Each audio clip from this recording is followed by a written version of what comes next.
Welcome to the Josh Hall Web Design Show. Helping you build better websites and create a web design business that gives you freedom and a lifestyle you love. Hello, friends. Welcome into the podcast. This is episode 131, and you are in for a treat in this one, my friends, because in this episode, we're going to talk about how to scale your business by productizing your services. And this is what's so interesting about this episode is that when you think about digital products, if you're like me, you probably think about, other than something you like physically buy that is a physical product, you probably think about courses or training programs or consulting or something like that. But what if I told you you can 100% productize your services, whether it's web design or SEO or maintenance or retainer of hours or copywriting, whatever you're doing for all your clients in regards to web design, you can actually productize those in a number of different ways. And better yet, you can actually use a hybrid approach to productize some services and then have more custom, bespoke style custom services along with products. For this talk, I brought in somebody who is an absolute pro at this. This is Brad Hussey, who helps web designers do just that. He helps freelancers in general, but he has a lot of experience, as you'll find out, in web design. But we talk all about that, how you can productize your web design services. And as we went through this conversation, it dawned on me, and I think I mentioned this later on, it dawned on me that I had started productizing my web design services and I didn't even realize it. And what's more, I didn't even realize that the majority of my income and how I was able to close and sell better was by my productized services. I started packaging up my website packages. And one thing I did when I started doing SEO, just as a quick example before we dive in, is I was doing SEO services, kind of randomly, and I didn't really sell that much of it because it was kind of confusing. Well, I kind of wrapped up this SEO product called SEO Boost, and I talk about this in my SEO course for those of you who have been through that. But I created this product, and then all of a sudden, I started getting a lot of clients buying that. And I think it's because it was a product that was much more digestible because they understood, okay, here's exactly what's involved with that. Here's how it'll help. And it kind of dawned on me that I started productizing my web design services and they sold the best. And we talk all about how you can productize your services, again, whether on a huge, macro type of level with all your services, or if you just want to have, like I did, productized services that go along with your bigger web design services. You are going to get so much value from this episode. You're going to be able to scale a productized digital service.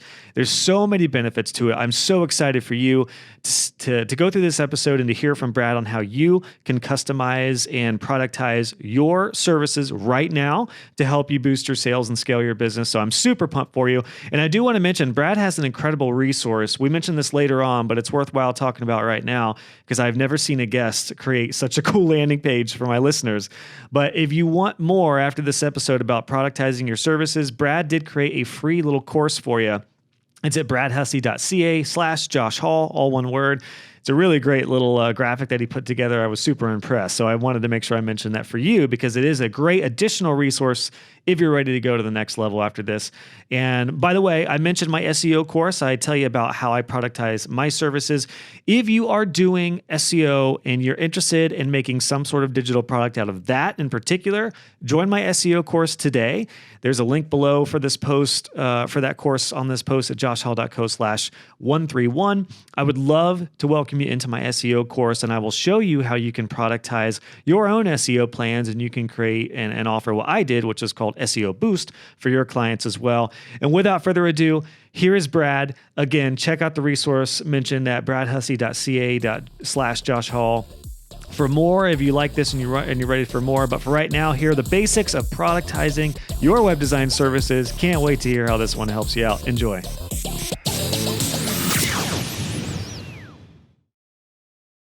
Brad, welcome onto the podcast, man. So great to have you on. Oh, thanks, Josh. I really appreciate it. This is going to be exciting. It is going to be exciting because we're going to talk about the wonderful world of productizing or productization. I don't know what the correct word is there, but it's so unstandardized that nobody knows. And who knows if standardized is a word? Who knows? So we're going to have some fun. And this is obviously something that I'm super passionate about, very near and dear to my heart with being a course creator now. And while a lot of my audience are still web design freelancers, there are many who are finding out they're quite entrepreneurial. And inevitably, we want to get out of the rat race and the hustle of new client, new project, new client, new project, and hourly work to be able to build something that you can scale and essentially sell while you're sleeping. And that's what we're going to talk about here. And I know you've got a lot of experience in this and you have an incredible audience that you help do this. So before we dive in and start having some fun, man, do you want to let everybody know, first off, where you're based out of? And then if you could summarize what you do, what would you say? Sure. Okay. So I'm based out of Southern Alberta, Canada, near the Rocky Mountains, kind of we're in the prairies. It's a beautiful countryside sort of area. Many people might know it as kind of the general area of the Calgary Stampede. We got a big stampede up there. How's the Wi-Fi out there? You know what? I got great Wi-Fi right here. We just went away to a cabin for a couple of weeks, and that was a little spottier. Satellite internet, a little bit more shoddy. But where I am, it's a smaller city. We got some pretty good internet. I think we're getting fiber optic set up and everything. So beautiful. I can whiz bang around everywhere. It's pretty great. So that's kind of where I'm located. Right north of Montana. You know, for anyone who's in the States and you kind of want to get a gauge, I could drive to Montana in no time, but I can't right now because we're not allowed to. Right. In a normal time. Yeah, exactly. Kind of what I do is I help independent professionals, usually independent creative or technical professionals, designers, developers, writers, who want to be able to work for themselves or are working for themselves and struggle to kind of break out of the feast or famine. They keep going client to client. I've been through that cycle and I've been working for myself as an independent professional for about 10 years now. So I know how that works and I've seen the other side of it. And so I hate seeing, independent professionals who are really entrepreneurial minded and they want to be able to provide for themselves or their families and take advantage of this really interesting economy that we're a part of now, the creator economy, and make a living for themselves, but they don't know how to get to it. They're just going client to client. So essentially I help those people, those struggling independent professionals, whether you're starting or you're growing, break out of their current stage and into something way bigger. Awesome. I do think it would be great to have a little bit of context and backstory on your experience, Brad. So what was your experience doing service work? And then when did productization come about? Was there like a wall that you hit, or was there a come to Jesus kind of moment where you're like, all right, I can't do this anymore? Like, what did that look like? Yeah. So I would say it was a multi-phase journey of realizing it. And the resources and information that we have now is vastly different from when I started as a freelancer in 2000. I've been freelancing since 2009, but working for myself full time since 2012. So like the differences in like even the way that we Google, like the things that we type in Google is vastly different than how I would have typed it in 2009 or 10. Now we just say like, how do I scale my creative business? Or, the creator economy was not a phrase. And so I just came across opportunities and tried and experimented with different things. So I was freelancing, doing client work, very much the feast or famine, charging less than I should have. And so basically when I went full time, it was fine when I wasn't full time, because when you're not full time and you're just side hustling, again, another new word in the last 10 years, that you're kind of, it's a pacifying stage. Like you're kind of protected from the real risk. Like you can side hustle all the time, like kind of on the side and never really feel any pressure. Just go, oh, I got a client. That was nice. Oh, an extra $1,000. That's nice. But when you go full time and you realize like, okay, I got a full day, I got a business to operate, I got a family to feed or bills to pay, whatever your situation is, and you need a minimum amount of money to make a living. And you didn't get into business for yourself to like barely get by. You did it so that you can have some semblance of freedom and growth. And so when you get into that, then you start to really see the gaping holes in what you're doing and your strategy or lack thereof. So for me, I had enough clients to go full time and to go, I think I can do this. But as soon as I would finish a client project, this very unusual thing for me would happen where there was no income happening. And then I would have to go and scrounge up some more work and bug some past clients and try and network and try and get some more new clients. I'd land somebody, it'd be a pretty good gig, and I'd be busy working on it, be busy. I'd make a big paycheck from it. And then I'd crash down to the ground again and have little to no income coming in for as long as it took me to get another gig. And then I started to realize like, that's not sustainable. And that's not what I wanted to get into this for, but I wasn't willing to give up on the freedom. So I thought I got to figure out another way. And for me, I came across creating, now this isn't necessarily the topic of productizing. So I want to tread carefully here, but in my specific journey, I just was like, I'm just going to find a way to teach people web design. That's a skill that I'm good at and that I use every day. I'm going to teach people that. Maybe I'll rent a room at the university or something like that, but there's got to be a more, scalable way of doing that. Yeah. So I ultimately created an online course and published it on Udemy and was able to, fast forward that, do pretty well with that, gotcha. Make a pretty good, get pretty good success with that. So that helped me open my eyes. Was that like the first taste of? That was like that, that come to Jesus moment you kind of mentioned there. That was that, like my time, like it's not about my hourly billings. It's not about the time I'm not selling time. Like I'm selling expertise. I'm selling transformation. I'm selling value. I'm creating value. And I really saw how I could create something, whether that was a literal product like a course or a physical product or a service, but that's the means to an end. The end is the value. And then if I can scale that value, and because I have access to the internet and like almost everyone on the internet, I just need to be able to create value for them at scale. And I can like overnight. So, overnight success is usually like 10 years in the making sort of thing, right. But you virtually create the massive amount of success or like a really good business. That's not this traditional sell your time for money and try and get client to client and never compound on that. Always start from zero every time you get a new client. So that was that taste of like, there's more to this. And the internet really is something magical. And I'm a web designer, but I'm not really seeing the real power of the internet here until I did this. So what I did from there was I kind of straddled creating courses and managing that and doing client work, service work, raising my rates. I had more confidence because I had more income coming in. Beautiful. So I raised my rates. I became more specific about what I did, who I did it for. So I just naturally started specializing and becoming more premium. So when I get a client, it'd be like a big paycheck and I wouldn't worry about the in-between because I would bridge that through with some course sales. Gotcha. Now in terms of productizing, which we can get into the definition after, it is a hybrid between a product and a service, to keep it really simple at this moment. That's something that I only really started to realize in the last couple years. When I started to focus more on courses and course-based business, e-learning type business, my business model shifted more to that, and I didn't need to take on many clients. Started to miss doing client work.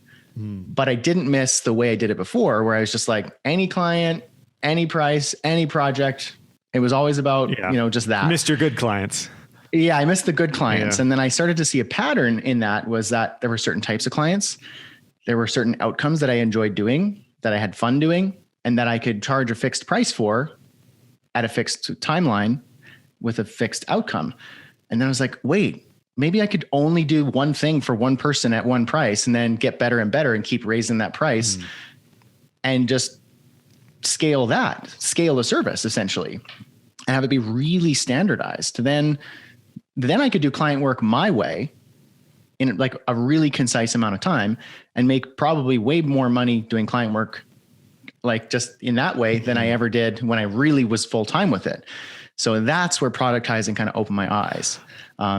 Well, and it's for me. So very similar paths. I definitely feel a kinship with you there because I don't know how much you know about my journey, Brad, but I was very similar. Web design freelancer, started scaling my business to a small team, then started doing courses, grew my business and scaled it while doing courses, and then now full-time doing courses and this podcast and everything.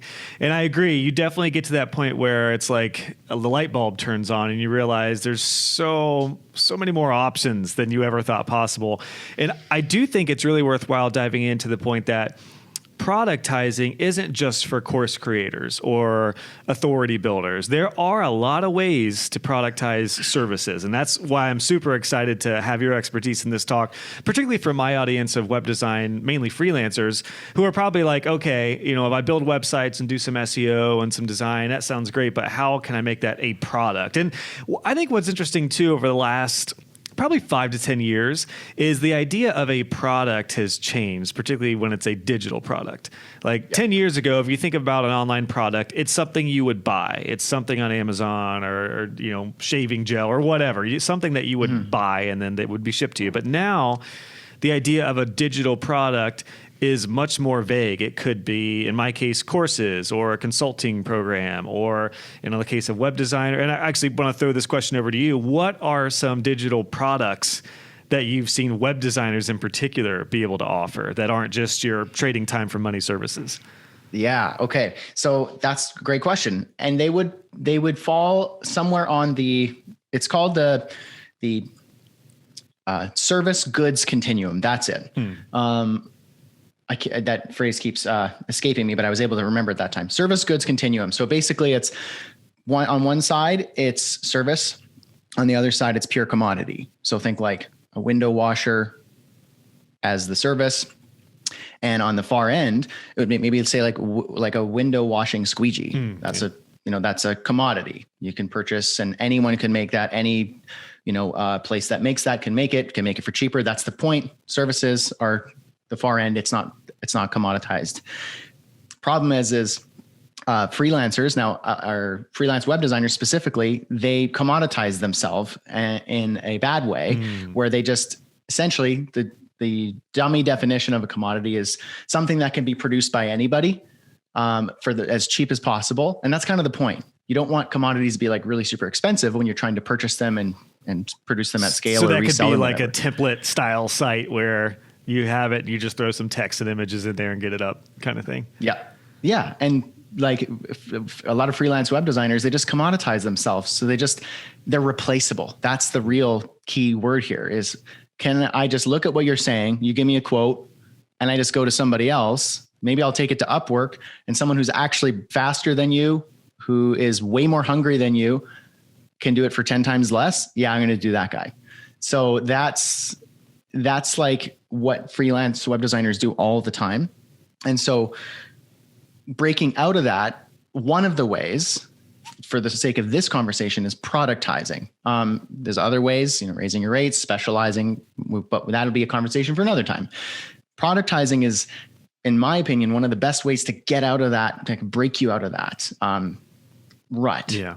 Now, some ideas or thoughts or examples that I've seen other web designers do and create to come out of that would fall on that spectrum, that service goods continuum, away from the pure service into something in the middle. Okay. Now, that could be something like, let's say, for example, an obvious example, at least for me, would be, okay, I'm a web designer. Maybe I create a template, like a WordPress template, and I sell it on a marketplace. That's like a really obvious example. Sell it for $19, $29. Now you have an asset that can scale infinitely. There's work to sell it and to market it and everything like that and to manage it. That would be more product-based. That's more commodity-based. I could look at your template, create a better version of it. It's faster. It's got cooler animations or whatever. So that's a commodity. Now, if we bring it closer to the center of that continuum, to more service-based, which is not as easily replaceable, especially if it's specialized, we're getting to more of the productized service. So it's essentially a productized service is something that that is scalable. That's like a product, that it is the same outcome at a fixed price in a fixed timeline, usually for the same type of client or the same client, vertical or horizontal. And so now this is where some cool ideas come out, where you really could do some magic. So let's say you are a WordPress developer. Probably you have a lot of those people in your audience. I know that a big part of my audience are WordPress developers, web designers who get into WordPress because it's more profitable to sell a skill with a CMS. So selling WordPress services is like anybody can do that. It's very easy to figure that out. It's very easy to get someone to do it for cheap. It's actually not that valuable. But let's say that you are actually quite good at, let's say Webflow as well. So you dig in and you go, I'm good at Webflow. Webflow is kind of a hot new tool. It's a bit more popular. WordPress is popular. I'm good at both. And let's say you find a pattern in your customers, or you just realize, you know what, I prefer to do Webflow stuff, but I'm really good at WordPress. So an example, and this is an actual example, is instead of just selling Webflow services or WordPress services, there's a service out there called WordPress to Webflow. There's probably a few services, but there's one that I'm thinking of in particular. And what they do is in 48 hours, will convert your WordPress website fully to Webflow. And you don't need to get a custom proposal. You don't need to go back and forth on a sales call and a discovery call and a road mapping session and blah, blah, blah, blah, blah, blah, blah, blah, and then send them a quote for them to shop around. You read the sales page, you understand the problem. I'm a WordPress website owner. I would rather have a Webflow website because of XYZ reasons, which is being addressed on the sales page. It's $2,000. And in 48 hours, it's going to be on Webflow ready for me to rock for next week. I'm in. So you click buy, or you enter your credit card information, you choose the day that's available, and you click buy. The person on the other end, which very likely could be just one person with maybe an assistant developer to help fulfillment,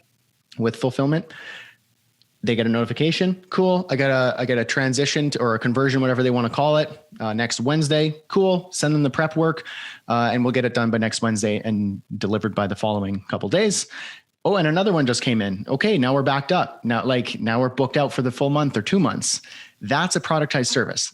That is a really cool example of hundreds that I've seen where just an ordinary, unremarkable WordPress developer or Webflow developer can create remarkable value and flexibility, even wealth, by just thinking totally differently than, I'm really good at WordPress. I should just sell my hourly rate for $50 an hour and then try and just get more clients. It's an old way of thinking, and it's a limited way of thinking that doesn't take advantage of the tool that's sitting right in front of your face. This massive 20 to 30 inch screen that's screaming at you to do something more remarkable. So it sounds like it's more of a mental shift from, in that case, converting a WordPress site into Webflow. Normally, somebody would probably just say, well, I think this might take me a certain amount of hours. Let me give you a custom proposal. It's more of this is it. This is the package. This is the product. It might be a little more premium, but you're going to get something that's proven, that's going to be faster, that we're equipped for. It's what we specialize in. That's kind of the foundation of this idea, right? Going from service to a hybrid type of model. Yep. And so it's like productized services.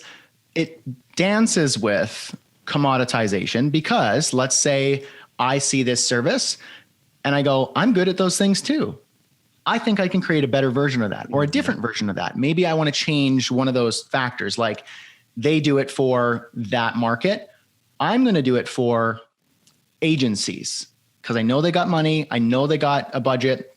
I know they like to move fast, and maybe they don't like the clunky, heavy, bloated, Yeah. And I'm not knocking WordPress. I love WordPress, but let's say that's my audience. I'll take the same thing and I can create that version. So in a sense, it is commoditized, but there's so much market share available that you can capture a slice of that and create a successful business around one product and one offer. I think we should make a big distinction between web designers who are client side and working with clients who don't even know what WordPress is and they just want a website versus digital agencies they might partner with who they're doing more like white label type of work for. I think you could definitely productize services in both.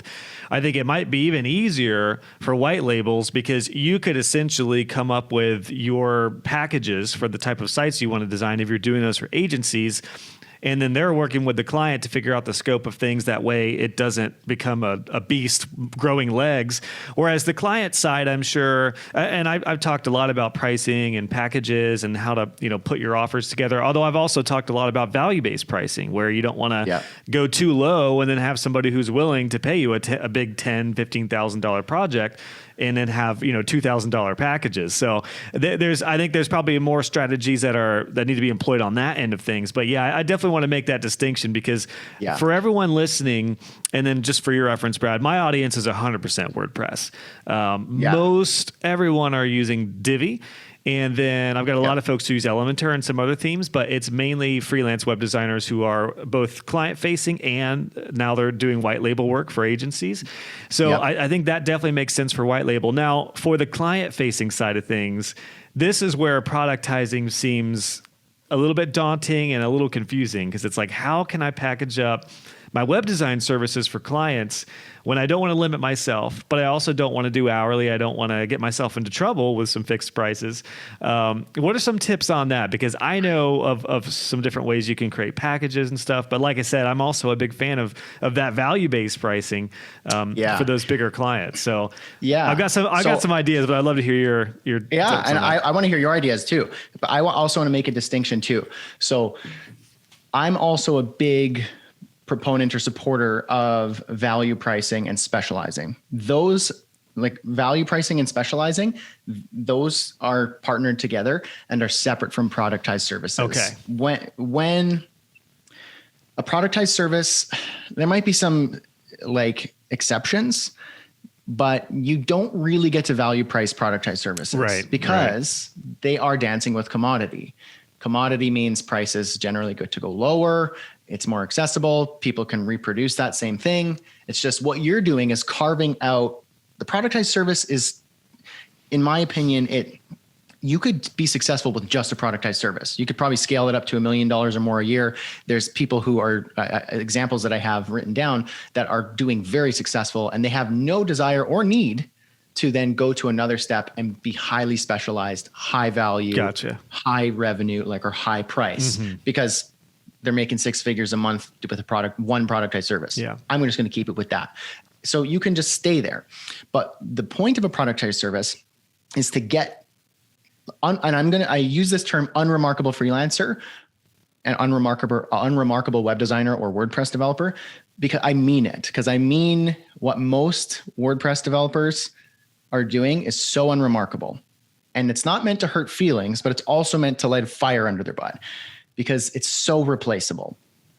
Anybody can be, you could take one of my WordPress courses on Udemy, be decent at WordPress, and then now I've created more competitors for WordPress developers. Mm-hmm. So don't be unremarkable. Find something unique and special that you can package into a productized service. It's a step out of that rut of just commodity services into something more valuable. I like that. It's a good kind of harsh point. It's like, don't be unremarkable because if everything you're doing is something that somebody else could do, you do have to find something that is your superpower. Like what makes you stand out from everybody else? I know for me as a web designer, I was fairly unremarkable in a lot of things, but I was remarkable with particularly the client side of things. I can't tell you how many clients I had that said, I've worked with a dozen agencies and you're the only one that I feel like actually cares about my business. For me, it was like the customer service and the actual care because I really gave a crap about my clients. And that kind of made up for the other chops that I was learning along the way. But it could be different for everybody. I think that's a really good point. Mm-hmm. And it's right in front of our faces, or it's within rather, is how do you be unremarkable? And another flip side to that question is how do you be irreplaceable or how do you get away from being replaceable? Saying I'm a WordPress developer, it's replaceable. Someone in 24 hours could learn enough about WordPress to take your clients. So the more replaceable you are, that means the lower your price has to be. It's just naturally how it is. Yeah. The more replaceable what you're offering is, the less valuable it is, which means you now have to sell it at a lower price at a higher volume. So that's a hard game to play. The more specialized, the more unique, the more interesting, the more irreplaceable you are, the more remarkable you are or your offers, that is harder to replace. So when you said like this intangible of working with Josh and Josh's agency is like working with somebody who cares. I can't just go, well, I'm going to just care more. It's so inauthentic. If that's not natural to me, then I can't just replace that because you're you and I can't just like be you and better. I can be a better WordPress developer, but who cares? Because so many other people can do that. But if you're a WordPress developer with let's say a team, so you got a bit more leverage and speed and skill on your bench, and then you like really care, you could like dial it up. And then that's like puts you so far ahead that you can now charge higher and specialize and charge based on value and command those prices because where are you going to go? Yeah. No, that's a good point. And I was thinking back to something you said a little bit ago with productizing, being that it's something that can be scaled. And even though, like you said, it borderlines commodity, if you have something, if it's in the case of web designers with a website package that you build, that's, maybe a few tiers, and then you have some additional ancillary services that accompany that. If you can package all that up, the beauty about that is, I think you said it, Brad, you get to a point where you could potentially take higher projects and value-based stuff if you wanted to, but you don't necessarily need to if you can scale it. And if you create an SOP, a standard operating procedure, and have some help with that for delivery and fulfillment, it really is something that can be scaled. And I think that's the beauty, particularly about people who are early on. Would you say that productizing almost benefits people earlier on? Because I'll be honest, when I got started, the idea of charging $10,000 or more for a website, I wasn't there yet. My design chops weren't great. I didn't know much about SEO. I was still learning WordPress. Would you say for the folks who are earlier on in the journey, if you can learn enough about WordPress and Divi and package up some nice services, is there almost more opportunity for that? Awesome question. I think so. Absolutely. Because if you are more experienced and you are doing well, I've talked to agency owners. I have a few colleagues in my city, and I've worked at agencies. And like when I pitched the idea of productizing and I got feedback from them, like, I get the idea, but like, I don't have a scale problem. I have a small team. We're really good at selling, and we've got this unique selling factor. We do pretty well. There's probably some inefficiencies. In fact, there are inefficiencies that could help them break out of it, and agencies can productize and create a sub firm and like really dial in like a revenue stream to like feed the rest. But that aside, it's the beginners who are stuck in this unremarkable way of selling hours for dollars and just selling their time for money, that productized services and the exercise of coming up with something is what breaks you out of that and into a more higher value form of selling. That's good. A more entrepreneurial understanding of their business, because most freelancers don't see themselves as businesses.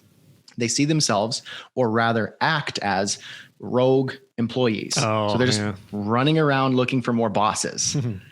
So where's the next client who could just boss me around? And then I'll complain that they didn't value my whatever. And then I'd find another client, and they're just looking for more bosses because they're kind of like a free agent. It's kind of literally a freelancer, someone who's free of some sort of organization, and they're just looking for gigs and work and bosses to boss them around. So I try and break them out of that and to see themselves as actual business owners. So if you want to get into business, freelancing is your transition into business, then be a business owner.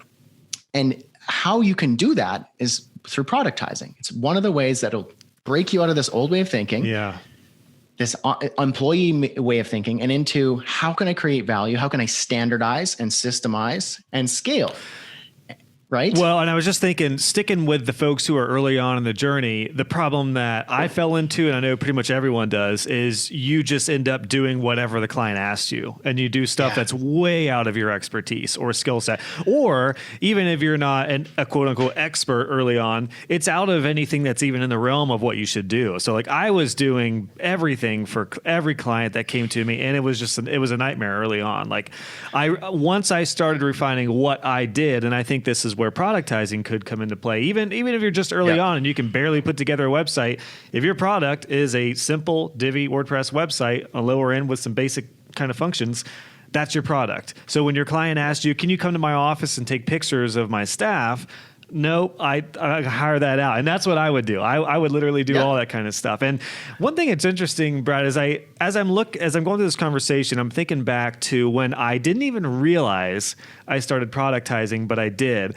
And that was when my first product was my hosting and maintenance plan. When I offered that, I did not realize that was a product, but that was 100% a digital product for my clients, for my service side. So I was doing custom websites, having a fixed custom proposal on those, but then the product was the maintenance and security and hosting afterwards. Additional products I started to offer were SEO packages. So I had a couple different tiers of SEO packages, not knowing those were 100% products because they were like limited. They were constrained to, here's the basics. There's like a fundamental option, which I called SEO Boost. And there was different versions of that. And if they wanted to do a lot more content, SEO, we could do that, but that's where it would get more into the value-based type of pricing. So I do feel like there's a happy medium. And I think, this is just something I thought of as you were talking that last segment. I feel like productizing is definitely a way to kind of bridge the gap and get the conversation started. And that can be almost a lead generator for the higher stuff, right? Yeah, exactly. So that's like, that's where the entrepreneurial thought process comes in.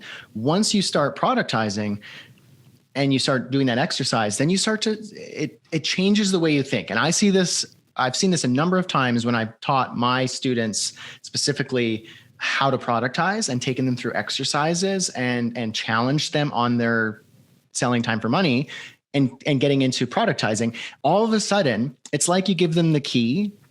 So that when they learn an exercise, they like unlock something in their thought process. And just like what you said, that thought process of, I created a product. So I had WordPress management and protection and ensuring your WordPress site, which I built for you for this price. And so this ensures that everything's all good. It protects your asset, and we're on it 24/7, making sure everything's taken care of, updated, secure, yada yada yada. And it's this much per month. Okay, so that's a productized service. If there's an element of you involving your time. Now, then you start to realize, like, when you create a productized service, you start to realize that is an entry point into the back end of your business. Now, you can stop there. If you're doing really well and you're like, no, I'm just going to stay here and just get the best at this, great. But a lot of the times it's an entryway into feeding the back end of your business, which is really where you make your money. So you validate a client, they come in through a productized service, let's say at $1,500, $1,500.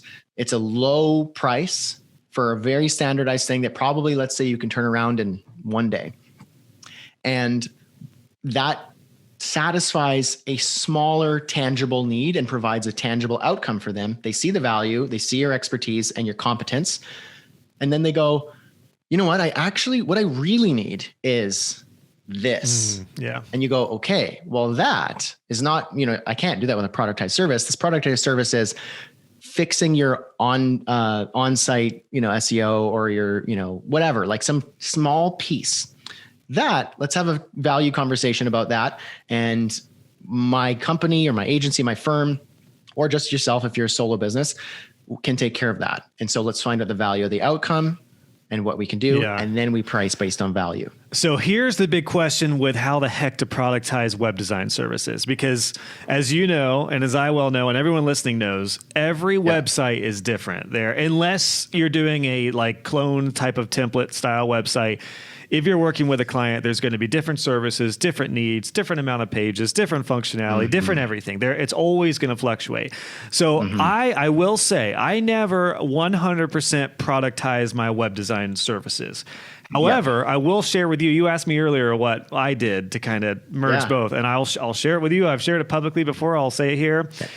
What I essentially did was I created a funnel for what I dubbed a qualified lead or a questionable lead.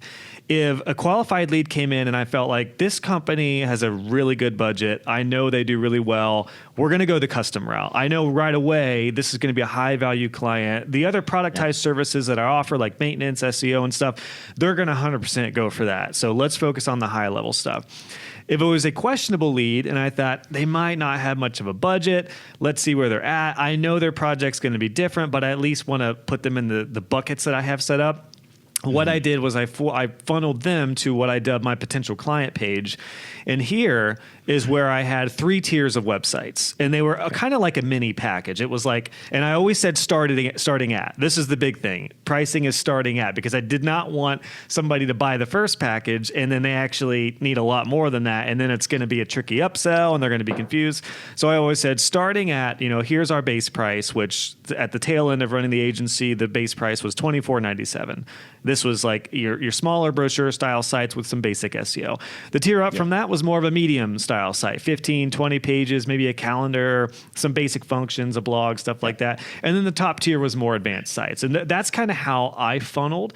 That way too, if somebody was looking to pay $200, they would see starting at $2,500 and be like, nope, that's not going to be for me. And I didn't even need to have that conversation. So that's essentially how I kind of like had a hybrid approach between product, almost productized web design services.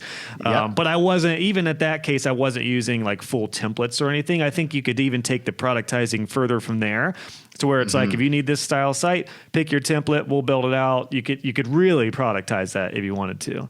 Yeah. Okay. Now that's brilliant. And if everyone listening right now who provides services and gets leads in their email or text or phone or Facebook Messenger or any of the ways that you get incoming leads, if everybody right now did an exercise for 1 hour, which is go and standardize your incoming lead generation so that you don't have to get on the phone or go back and forth on the email to try and qualify or screen a lead, you'd boost your business, your efficiency, and your productivity and your happiness dramatically, guaranteed. Like, do that right away. Standardize that inbound lead generation and screening, because I agree with you. As soon as I started doing that, I had a type form set up where if you wanted to get in touch with me, instead of just emailing me before, I just said everybody and anybody should email me because every lead is potential customer and I need to say yes to everything. Common, scarcity-based approach that most freelancers do. It's also a pride approach too. It's like, how many clients do you have? Here's the shocking news for everybody. You don't want to win the amount of client award. You want to win the best client award. You should have a rule of thumb, and I don't want to go too far off on this tangent because I want to come back to what you were saying there.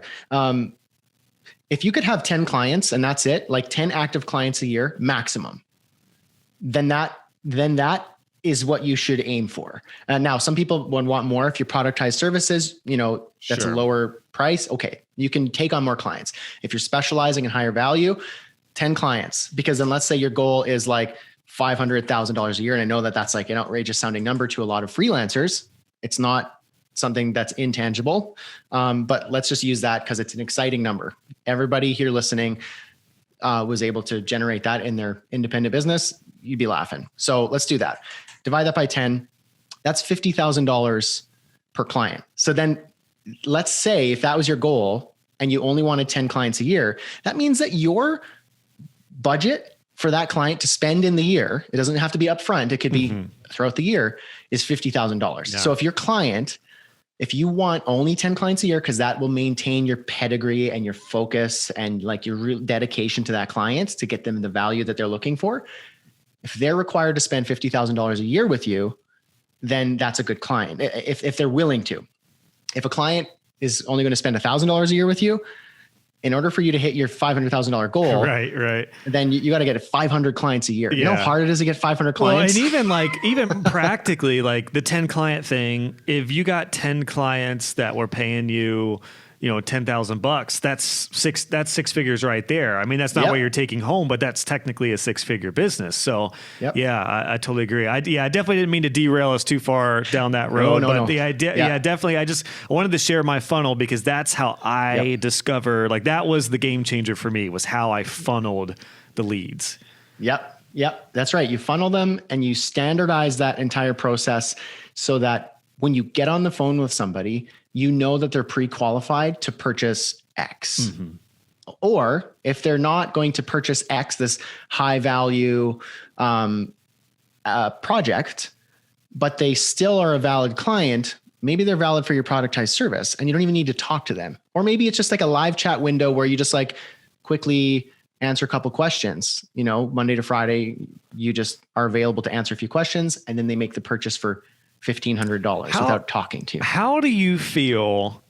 I'm always fascinated by how people feel about this, particularly in web design, which is when you have something on your contact form or get a quote form about what's your budget. How do you feel about that? Because I got my own thoughts on that. But I've seen agencies, I still see agencies that will have a contact form and they ask, what's your budget? And I know that's their funnel. That's where they're like, okay, if this person's under 2,000, they're here. I understand that methodology, but my take is I also don't want to limit. I don't want somebody to think they should be in that $2,000 bucket when maybe they should be in the $10,000 bucket. What are your thoughts on that? Yeah. Okay. So that question, that scenario of posting your price or hinting at your price or your minimum budget becomes less of a relevant question the more you either productize or specialize. So if you're highly specialized and you only work with one type of client and you deliver this one really valuable, outcome, the more specific you are about what you do, who it's for, the outcome you get, the more you can confidently just say, you need a $25,000 budget to even for us to consider you. Gotcha. It's not worth it for us. If we're on the call for an hour and we really dig in and we say, okay, so we require a $10,000 deposit and it's $5,000 a month for 12 months. In order to get that. And then someone literally vomits at the hearing that. That's a waste of your hour. It could have been with somebody who really, really needed you. Yeah. So in that case, you just post your price and you say, this is what it is. We're not hiding anything. We only work with these people. Now that's if you're highly specialized.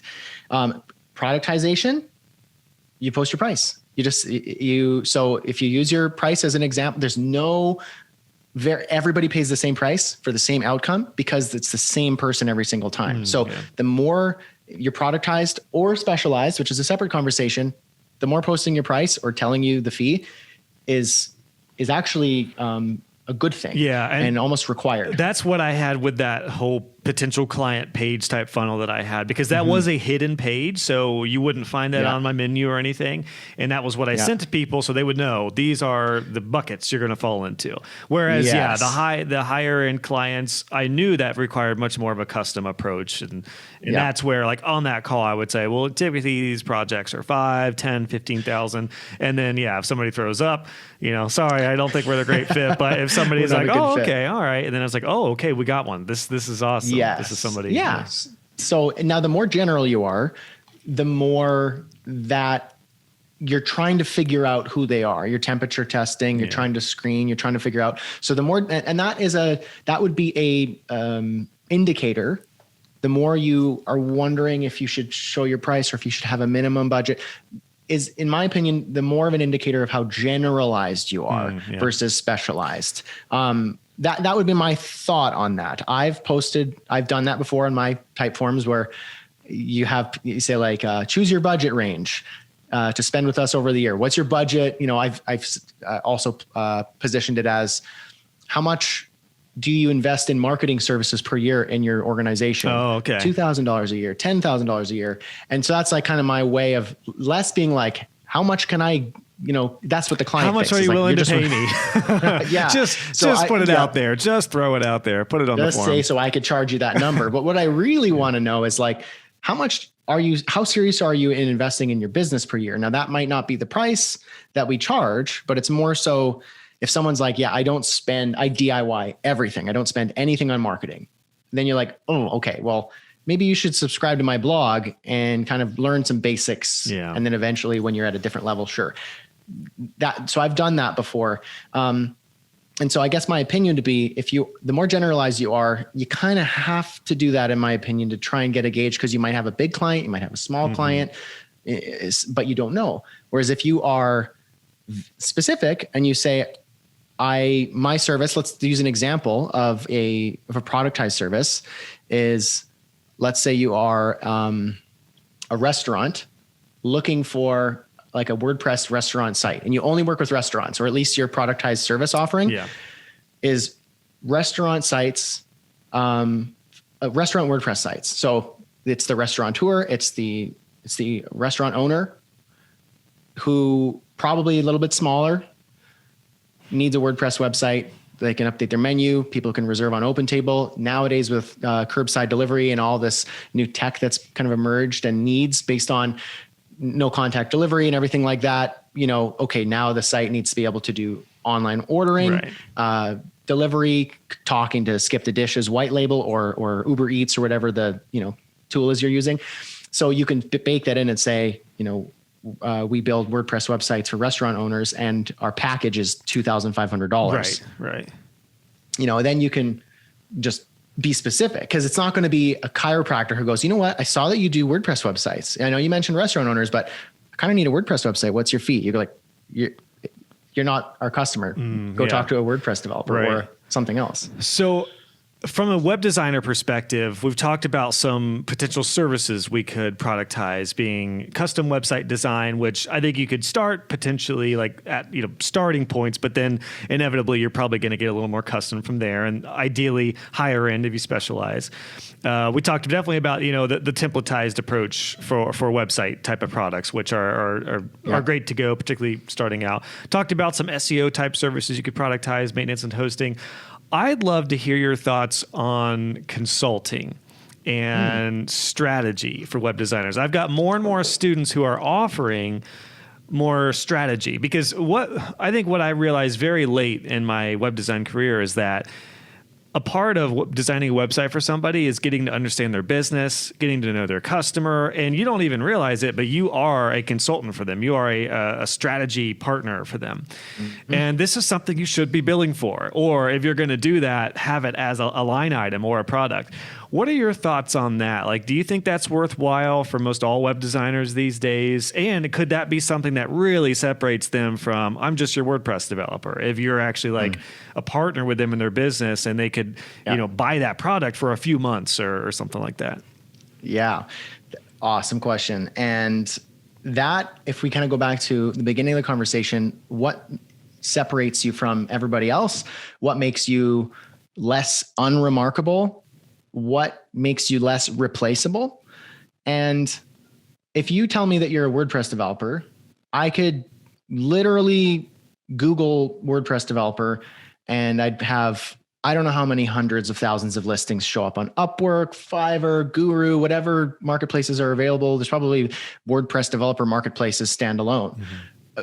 I have a WordPress course on Udemy that teaches people to be WordPress developers, and I have hundreds of thousands of students in that course. So that's like, if that's any indication, it's like, so that's unremarkable, but it's a tool. Like, you need to know how to do it.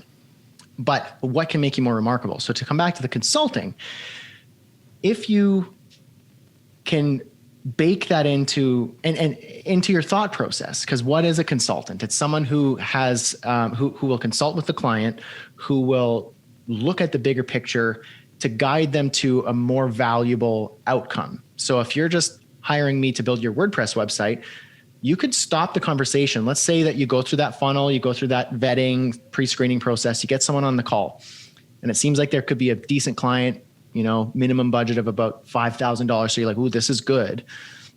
They could ask you, and most of them are going to say like, okay. And you say, well, what do you need from us?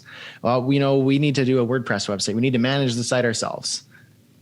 Most WordPress developers, freelancers are going to stop there and go, I can do that. I can build your WordPress website and you can manage it yourself. What else do you need? And you're like, and it needs to have a calendar and an events page. And it also needs to be able to have a contact form with this many drop-down menus and this and this and this and this, and this many admin users so that our account manager team can do this and do this. And you go, I could do all those features and all those features and all those features.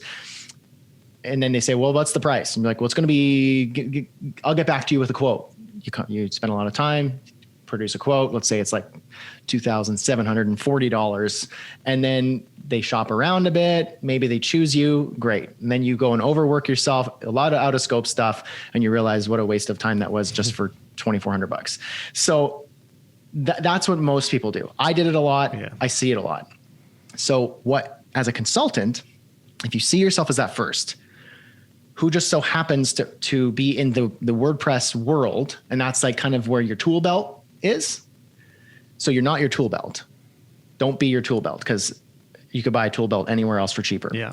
So as a consultant, you have the tool belt and you get to pick which tools for the job. Ooh, so that's good. That's nice. That's a nice analogy. Take that out as a soundbite. So think about that. So when you're talking to someone and they go, I need a WordPress site. Great. Why do you need a WordPress website? Well, because I want to be able to manage my content myself. Like, that's nice. Yeah, WordPress is great for being able to manage your own content. Why does that matter to you? Because I don't have to go back and forth with my developer to update content. You're like, okay, well, it sounds like updating content is valuable to you and you don't want any friction. So why does that matter? Why does creating content, a frictionless experience, matter to you? So, well, because my content is actually where I kind of shine. I'm really good at developing content and I don't want to have anything in the way. Well, so tell me more about why this content is so valuable. It's like, because it's my content that gets me my best leads. And it's through my content that I've had the most opportunities. And you're like, so tell me about these opportunities. What kind of opportunities does your content get? Yeah. And then, so this conversation, this why, gets them really down to what they're actually looking to you for. So they have a problem and they tell you that they need a WordPress website as the solution. But it's not. They might not even realize what the solution is. So you simply asking why that? Tell me more about that. Yeah. Oh, it sounds like that frustrates you. Tell me why. Gets to the real core of the problem. And then they'll tell you, I'm contacting you because my business has been on a steady decline since COVID for the last 8 months. And I'm worried that if 4 months goes by with this same thing happening, I'm out. I can't have that happen because I've got this much money and time invested in it. I know I could do better. And contacting you is my hope was that you could help me get out of that. And you go, okay, well, it's not a WordPress website that you need. That's part of the game here. Sure. But what I can help you do is turn those revenue numbers that's going down and down and down. Let's turn that the other way and get that going up. Yeah. And how we're going to do that is going to be vastly different than just giving you a plugin that allows you to just type blog posts. And even like I primarily still built websites. That was my main thing. But there was still a lot of strategy that was left on the table that I found. And I think even this conversation, the way you're kind of phrasing that is beautiful, because if you're on a call with a potential client, instead of just asking about website features and colors, if you start talking about their business, and here's a revelation we had recently. So I have a private community, a web design club with some of my top students. And we talked about this recently, and it's kind of a challenge we're doing right now where everyone's doing this, is when you get on a call, instead of, going into your normal spiel or just asking about website stuff, tell me about your business. And naturally, that's going to just open the floodgates. And then from there, you can decide, okay, what services do they need? If you're a web designer who is not yet doing email marketing and social media and a lot of other marketing, even if you're still just primarily doing website stuff, you can still talk high-level strategy with that website. Like, maybe instead of a 5-page website that they thought they need, maybe you actually figured out that they've got like 3 different main customers, and we need to create a really nice journey for each one of these customers on the site. Now suddenly you've got a 20-page website that's going to have a lot more functions. You also went from a $2,000 project to a $10,000 project. So I think that's just a practical example of how you could, just with that mental shift that you just talked about, Brad, from going from, here's what I do, here's the specifics, to just tell me about your business, and then let's talk high level strategy, and then nail down. And then you can offer your productized services or more higher level custom stuff if you have it. Yeah. Exactly. Maybe you have that on the shelf that you can go, I can solve that problem, because that's a problem I'm very good at solving. We solve it every single week with this. This is what it is. Here's the checkout link. Choose your day, choose your time, pay the fee, and we're ready to go. And exactly, the more you think about the strategy and the why behind the project, the more you can actually prescribe a solution. And so that's what you really want to be able to do. And having the productized service is that gateway. I'll use a personal example, and I will spare details for confidentiality and such for clients, but I have a productized service. I call it done in one day. And so I practice what I preach. So I do my product business or my course business, my coaching and training and consulting for my students and my student base that I've built over the years. But like I said, like I kind of want to be able to work with clients, but not in the old way of just like being a go-to kind of hired gun. You do it my way for this price, which steadily increases, which excludes lots and lots and lots of people, because I don't really want lots and lots of clients. I just want to work with like one or two really good clients who are willing to pay big bucks. So I can like get them the outcome. They're more fun to work with. It's just all around great. So done in one day.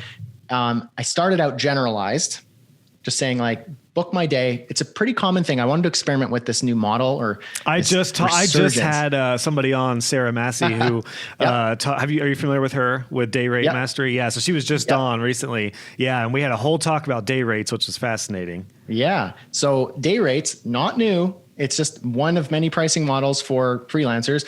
You charge hourly, you charge weekly, you charge daily, you charge monthly, you charge flat fee, fixed fee. Like it's just one of the pricing models. But what's really cool about what Sarah did was that she created like a productized service around a day rate. Yeah. About just like charging for your day. And then you could jam pack whatever you want in that day, or you can fix it. You can play with it. You could, so I was like, I saw lots of people doing this and I was like, I want to see how valid this is. So I just experimented and created my own version of the day rate sort of positioning. And so book the day. What are my skills and expertise? What are the things I can offer in a day realistically? And so there was a handful of things, setting up a Squarespace site, refreshing your sales page for your course, email marketing and ConvertKit. There's a handful of other things. And so I just like cast a wide net. And I started to see patterns where my clients specifically, where I enjoyed the work and where my clients typically booked me was through a ConvertKit marketing machine, I call it. So the end-to-end complete ecosystem for your funnel for your business. Gotcha. Usually creators selling courses and coaching. And so I thought, I'm only going to focus on that.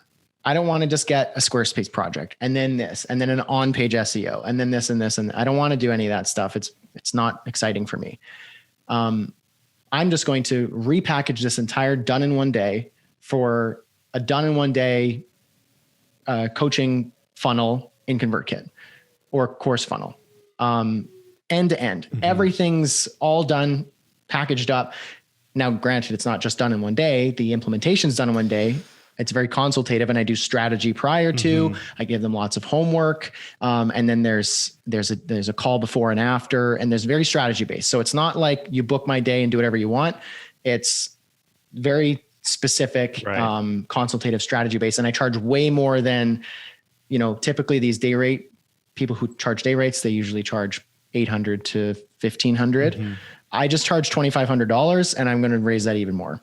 So. And it's just as easy to sell as when I tried it at $700, $800. Oh, interesting. I just get clients who are at a different stage. Yeah. Who really value the outcome, and they generally have got more momentum in their business. So when I make a small change, boom, results happen, and they're very excited. Gotcha. So to get to my point, that was my kind of roundabout way to get to the point. Was I have this productized service, and so I was on a call with a past client from this productized service. And he's launching a product. I'm going to try and spare as many details as possible just for confidentiality, but he's launching a product and wanted help with that kind of marketing strategy. And initially thought, let's book another done in one day and you can just do a whole bunch of stuff for me. So I was like, let's get on a call.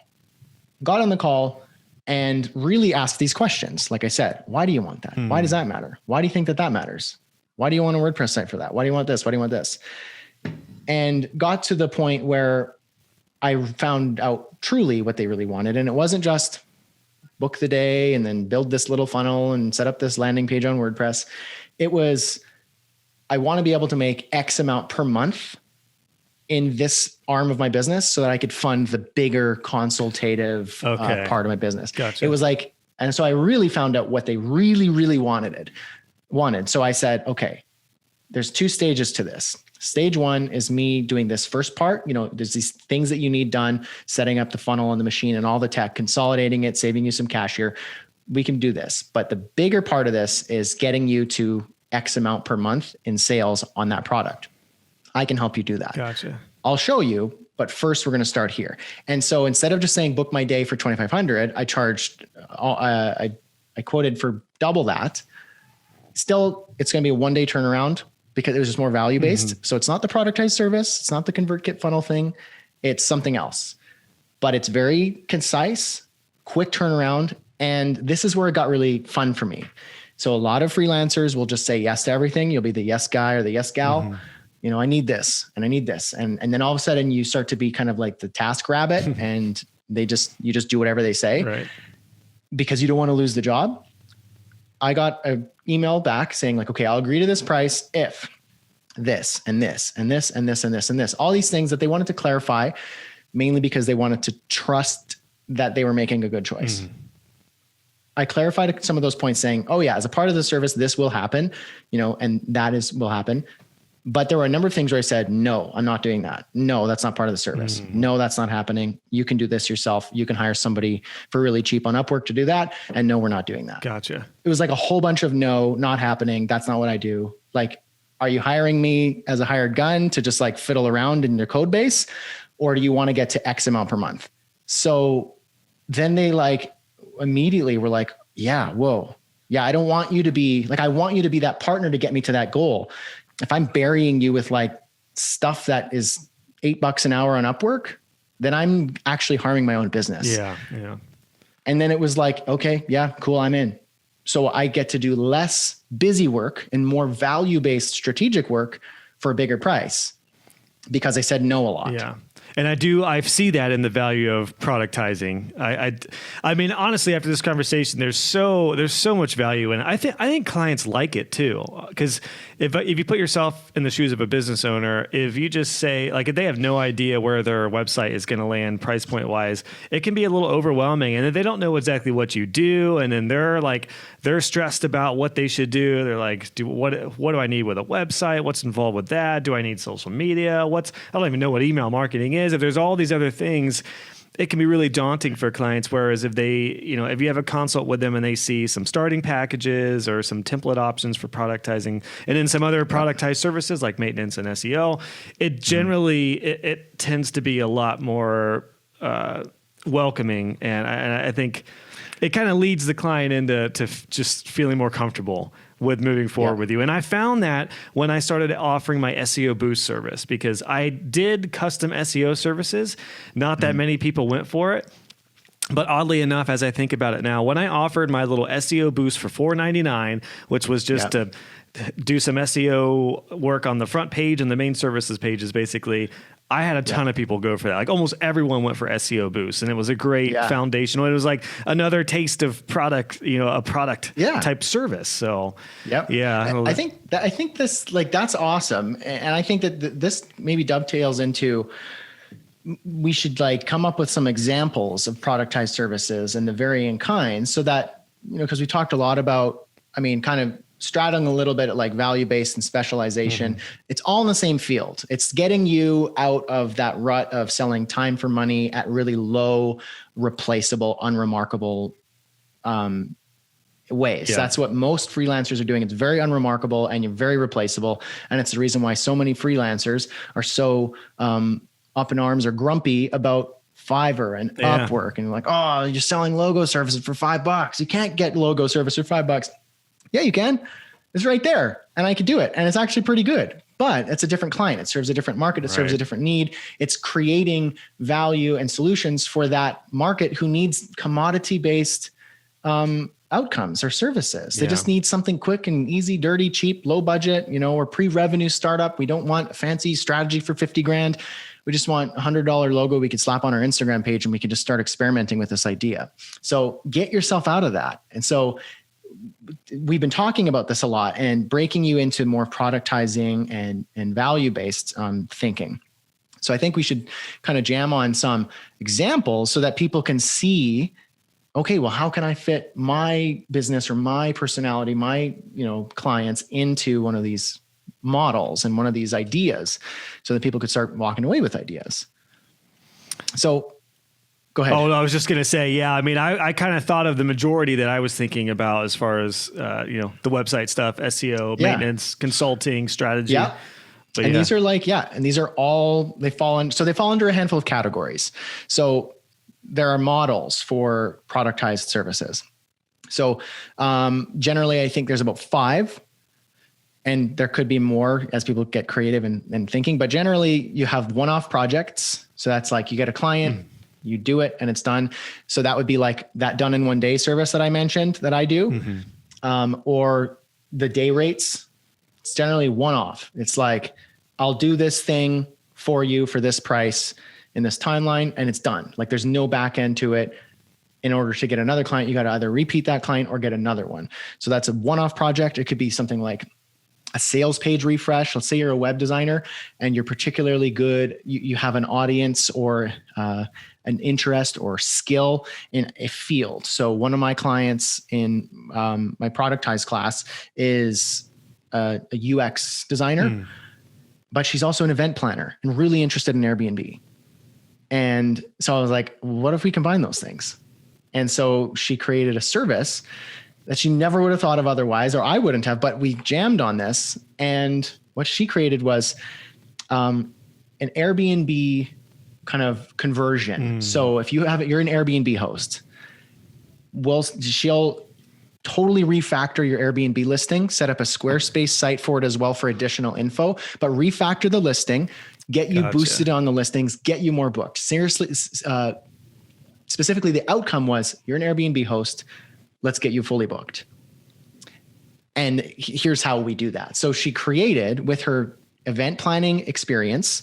So how do you create an experience out of, and she's a user experience designer as well. So she combined those to say like with her interest in Airbnb to like, I can help Airbnb hosts like rise to the top. So we helped her come up with the productized service. So that's kind of like a one-off. You pay for the package.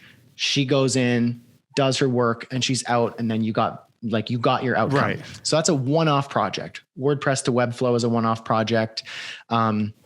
A done for you Facebook ad, let's say, a sales page refresh, a brochure website for a flat fee for a certain type of person, a restaurant, a WordPress website. You book your restaurant site. It's $2,000. It'll be done by next Monday. Right. It's always a 5-day turnaround. It's a website in a week. It's whatever. So it's one-off. A subscription offer is another model. So that would be like the maintenance plan or maintenance plans, WordPress security. Let's say, here's some other examples would be something like an online business manager. So this would be less about the web designer, but somebody who manages online businesses. Here's my fee per month. And the outcome you get is X. So it's not you're paying hourly and then you just give me tasks. Yeah. It's you pay me $500 a month. Your inbox every week will always be at 0. Everything will be delegated. Your calendar will always be clean and managed and XYZ outcomes. If that takes that person 1 hour a week or 10 hours a week, it doesn't matter because you're buying the outcome. So it's a subscription-based offer for an outcome. Malware removal services, WordPress management, WordPress updates, like hands-off WordPress services. Like I'm trying to give examples for WordPress ideas here. Group coaching and done with you services. So a done with you model is also another consultative approach. You have value and expertise. Maybe there's something in your business where you're not just selling to your end customer, but you're selling to people who are like you. Now you can do group coaching for your customers. Like let's say you do a one-off WordPress website for restaurateurs.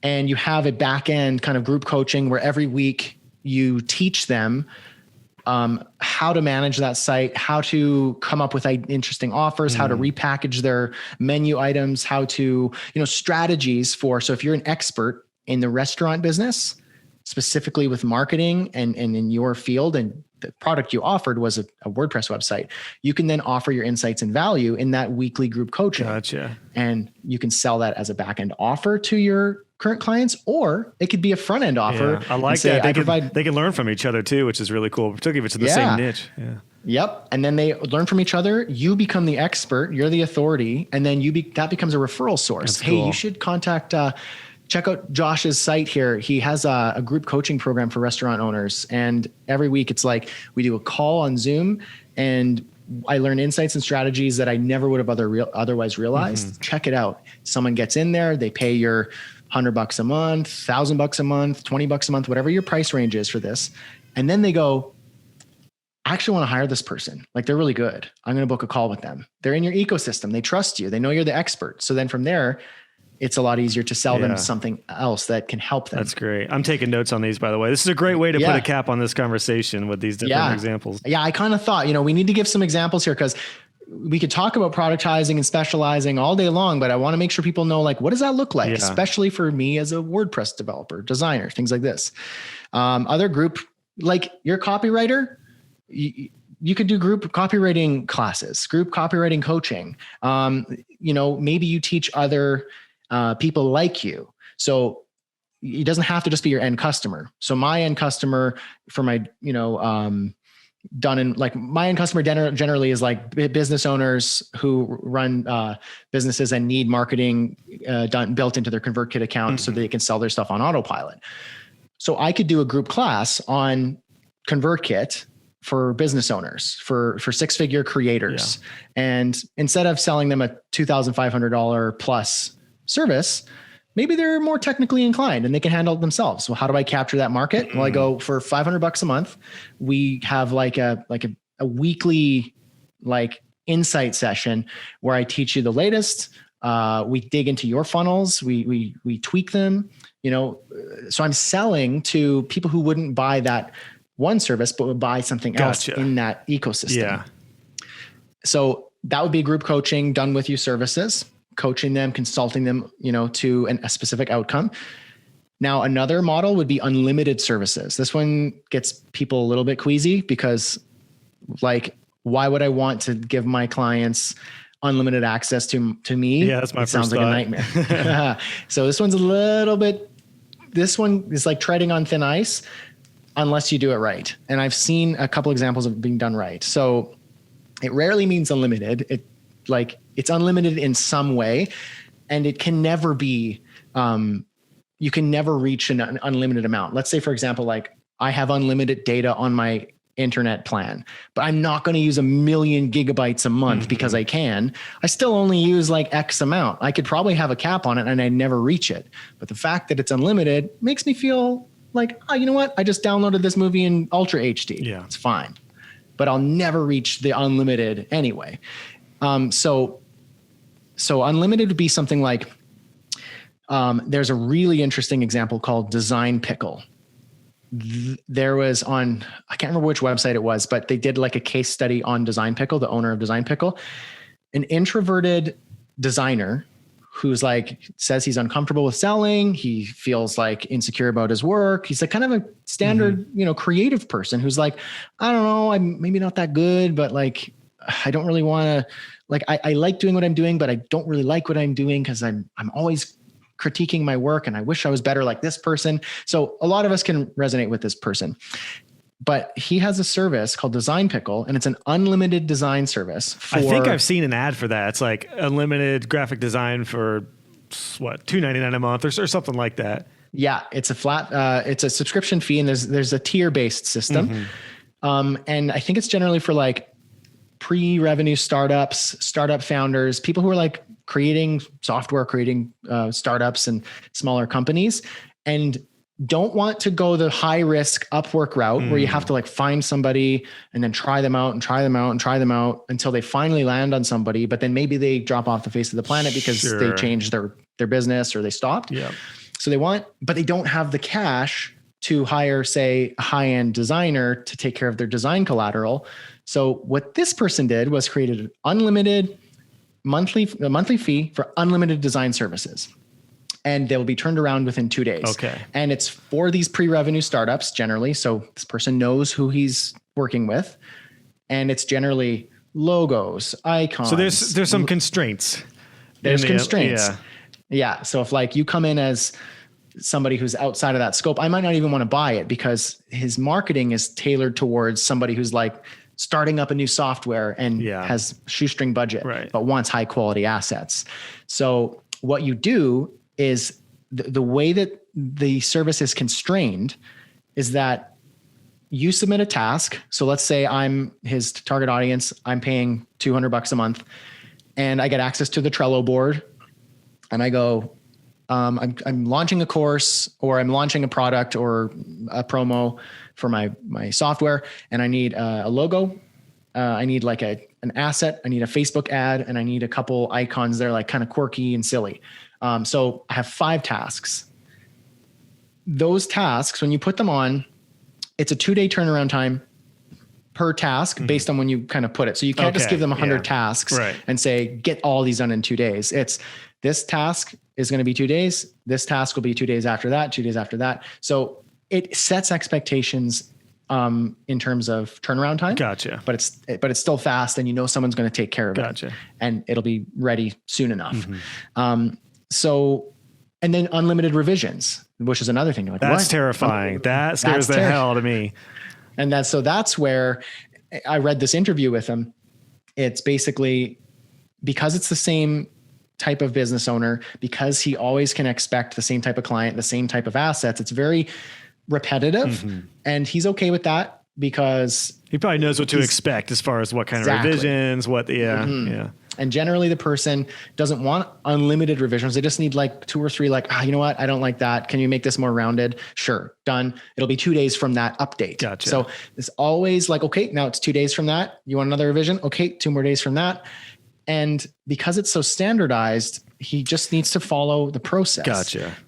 And I think he's making $60,000 a month on this service. Standardized and constraints sound like 2 big words in that one. Yeah. Exactly. So that's one example of unlimited services. You could do things like video editing for YouTubers, where YouTubers are creating content, creators who create video content, course creators, and it could be unlimited video editing in the same process. Hey, I got a video. Here it is. I need it edited in a basic way. Oh, I need this revision. Okay. It'll be 2 days from then. It'll be 2 days from then. And maybe that's a higher priced service because it's more tedious. Yeah. And so that would be an example there. Blog content writing, graphic design on demand, SEO, unlimited SEO services, but you put constraints and it's a monthly fee. Yeah. And then you can also bring on a team member to handle fulfillment. Yeah. Right. When it's systemized, it's always the same thing, you know, so get someone who can help you with that. Beautiful. Now the final model would be service on software, or there's another word for it. Service. You know how there's like software as a service? There's software with a service. Okay. I like calling it service on software.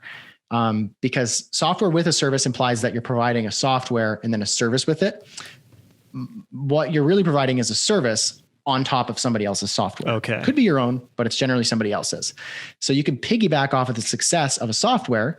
The software actually wants you to do that generally because now you're just getting more people to come to their software, and you're making them happier and getting them more value out of it. So if you're really good at a specific software for a specific type of client, then you can offer a service on top of that. That would be like, maybe you're really good at ConvertKit and you're really familiar with funnels and how to get people in with email marketing. That might be something you could add on to a sales page, WordPress site type of thing. Yep.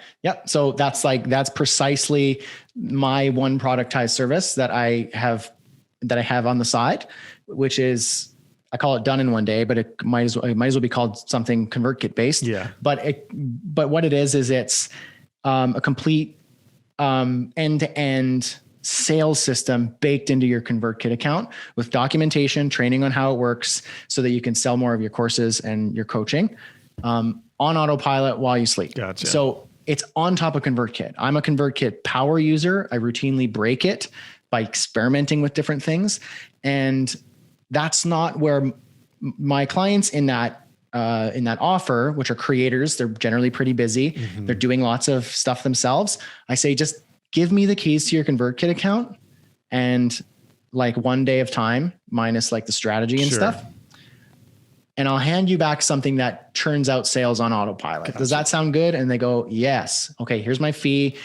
We're booked out until next month. If you can wait that long, sure. Yeah. Book it out. So that's service on a software. It's productized. If you're good at Google AdSense, if you're good at Facebook ads, if you're good at like Teachable, Kajabi, MailChimp, there's a ton of popular tools out there that you might even use. One of my students is good at Calendly, which seems kind of unusual. Clients need help setting that up though. Yeah. Yeah. Set up the full automation, the full booking, all the events, train them on how it works. Heck, you can create a group coaching program on managing your automated calendar booking with Calendly. Yeah, that's great. Partner up with Calendly, get on their work, get on their blog, get on their video, get on their podcast, and you're the Calendly expert. Yeah. No, that's great, man. This is awesome. What a perfect cap on this, because that's a great practical example. So just a quick recap, and then I've got one final question here before we head off here, Brad. So number one, one-off type services. Number two, subscription offers that are more outcome-based. 3, done with you type coaching, consultant, often like group coaching. 4, unlimited services that might be on demand with more limitations or constraints or standardized type stuff within that. And then service on a software that you're familiar with or you know really well. I think that's great, man. Great practical roadmap. Listen, dude, you've been an awesome wealth of knowledge in this area. I've really, really enjoyed talking with you. I think, I know the power of productization. I'm super pumped about it. I think everyone listening hopefully gets a lot of ideas. I'm sure there's tons of ideas flooding, trying to figure out, okay, what can I productize? How do I want to do this? Where would you like my audience to go to maybe connect with you and potentially find out more about, your services for helping figuring out productization? Awesome. Yeah. bradhussey.ca/Josh Hall. I got a page set up there for you with where you can get in touch with me. But specifically, kind of a roundup to what we talked about. How do you productize? I got a free kind of guide, kind of with some practical tips to help you go through these exercises and productize and come up with a productized service. And then from there, if you're in that ecosystem and you realize, you just want my help with that, then I'm also in the position to coach you through that through one of a few different ways. But bradhussey.ca/Josh Hall. Awesome. And we'll link that in the show notes so everyone can check that out. My final question for you, Brad, of these 5 that you just listed out, what is your favorite? I personally like one-off projects. Okay. Because I thought you were going to say number 5. I thought you were going to do like the service on a software. You know what? I should say that because that's in a sense, this service, I do a one-off project combined with a service on software. So maybe my answer would be you take one and you combine it with the other. Gotcha. So one-off projects, but in context of this service on software. Because you could do a subscription-based service on software. You can do group coaching service on software. For me, it's combining the one-off with service on software because I don't like having a long-term, like if I have a client who's like I'm on retainer with, then I become less and less valuable.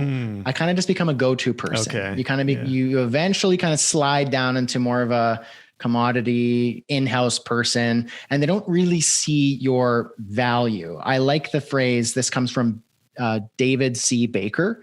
He has a great book called The Business of Expertise, if I'm not mistaken. David C. Baker is his name.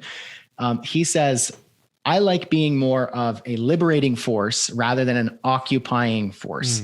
So you go in, you transform the business, and you get out of there. Whereas an occupying force is not really, people don't like occupying forces. You get in there and you stick around, So I don't want to stick around. You don't want to overstay your welcome. Especially if it's high intensive, right? Yeah. So I get to get in, create massive transformation that's so good that they go, whoa, what just happened? Can we call that guy back in? And I come in and I do it again and I get out of there. That's awesome. And I like that because it's like I can wipe my hands clean. I could do a good job in a short amount of time. book me again if you want. Yeah. Well, that's the difference with like a maintenance plan, because hosting and maintenance, as much as I love that, it's never done. Whereas if you do a one-off, it's like, you can celebrate. You can get a glass of wine or pop some bubble, whatever, it's done. So I like that, man. And every person listening might look at these different models and go, I like this model better, and that's more in line with my personality and my goals and my business. Yeah. Well, Brad, thanks so much for your time, man. I know we had a nice, long, in-depth chat on this, so I'm super pumped, excited to hear about what everyone takes away from this. Again, bradhussey.ca/Josh Hall. We've got some resources for you there. So, man, thanks so much for coming on, and I'm excited to, again, see how this helps some people out, man. Thank you, Josh. Really appreciate it. All right, thanks, Brad. Hey guys and gals, just wanted to pop in with a couple things before you head out. If you enjoyed this episode, please consider leaving a review on iTunes or wherever you listen to this podcast. I would love to hear your feedback, and it will also help other web designers find the show. Be sure to check out the show notes for this episode. Just go to joshhall.co, click on podcasts, and search this episode number, and you'll find all the links, descriptions, and resources we talked about. And if you haven't already, make sure you subscribe, and you'll be notified when the next episode is live. Thanks again for tuning in, and I'll catch you guys on the next episode.